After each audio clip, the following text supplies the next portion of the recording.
Hello, welcome back to the channel. I'm here to guide you through the process of creating marketing funnels in Monday.com. We'll dive straight into it. The first step is to create a new board.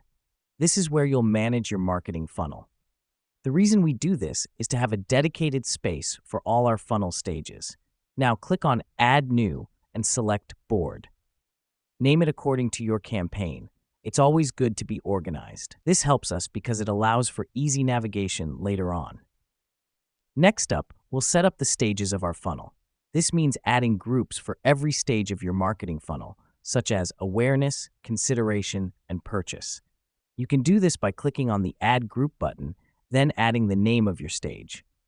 This is vital as it helps us visualize our customer's journey and understand where they are in the buying process. On to the next step. Adding items. Each item will represent a lead or a customer. Click on Add Item and add as many as you need. This is the crux of our funnel, as it enables us to track potential customers and their interactions with our business. The final step is to add a status column for each stage. This allows us to track the progress of each lead or customer through the funnel. Click on Add Column, choose Status, and customize it with statuses like In Progress, Completed, or Stalled.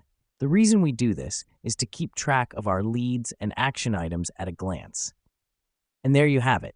You've now set up a basic marketing funnel in Monday.com. Remember, you can customize this to suit your specific marketing goals.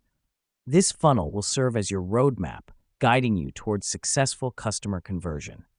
Thanks for tuning in. Remember to keep experimenting with Monday.com to make it work for you. Good luck with your marketing funnels.